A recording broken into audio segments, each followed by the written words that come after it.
tenaga pendidik dan tenaga kependidikan. Pembahasan yaitu hakikat pengelolaan tenaga pendidik dan tenaga kependidikan, tujuan pengelolaan tenaga pendidik dan tenaga kependidikan, dan tahapan dalam pengelolaan tenaga pendidik dan tenaga kependidikan, serta tantangan dalam pengelolaan tenaga pendidik dan tenaga kependidikan. Hakikat pengelolaan tenaga pendidik dan tenaga kependidikan. Yang pertama, pendidik. Dalam ketentuan Undang-Undang Sisdiknas, pendidik adalah tenaga kependidikan yang berkualifikasi sebagai guru, dosen, konselor, pamong belajar, tutor, instruktur, fasilitator, dan sebutan lain yang sesuai dengan kekhususannya, serta berpartisipasi dalam penyelenggaraan pendidikan. Sedangkan hakikat tenaga kependidikan dalam Undang-Undang Sistem Pendidikan Nasional Nomor 20 Tahun 2003 Pasal 39 Ayat 1 disebutkan bahwa tenaga kependidikan bertugas melaksanakan administrasi, pengawasan, dan pelayanan teknis untuk menunjang proses pendidikan pada satuan pendidikan. Undang-Undang Republik Indonesia Nomor 20 Tahun 2003.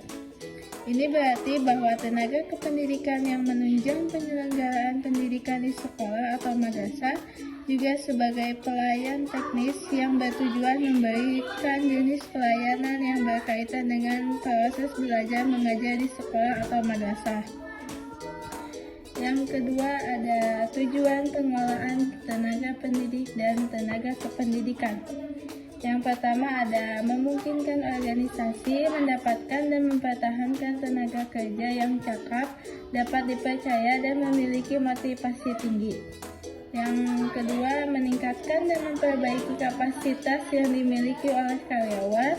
Yang ketiga, mengembangkan sistem kerja dengan kinerja tinggi yang meliputi prosedur perekrutan dan seleksi yang ketat.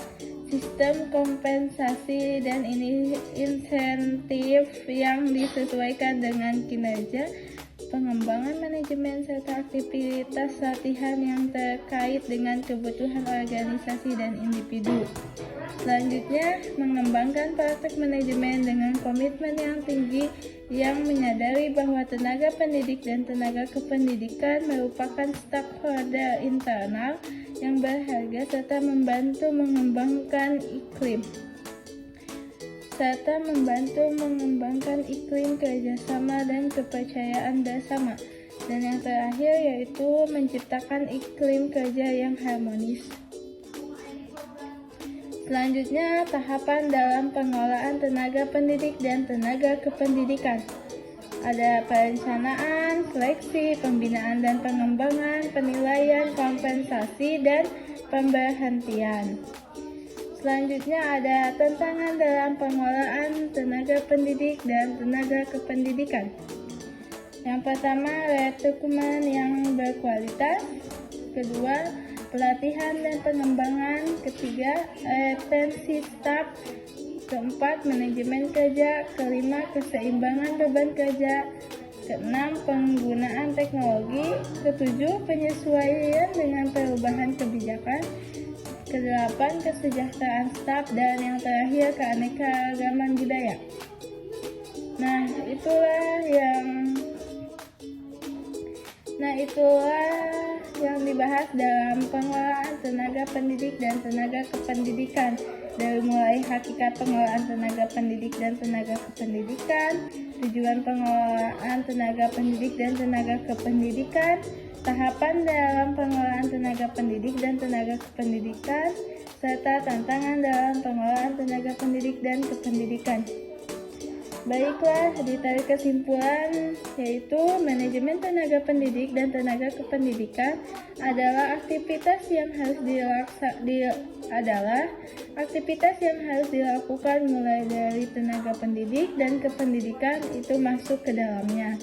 organisasi kependidikan sampai akhirnya berhenti melalui proses perencanaan sumber daya manusia, pengrekrutmenan, seleksi, penempatan, pemberian kompensasi, penghargaan dan latihan atau pengembangan dan pemberhentian. Pengelolaan tenaga pendidik dan tenaga kependidikan bertujuan untuk mempertahankan tenaga kerja yang cakap atau meningkatkan dan memperbaiki kapasitas pegawai, mengembangkan sistem kerja, mengembangkan praktek manajemen dengan komitmen tinggi, dan menciptakan iklim kerja yang harmonis.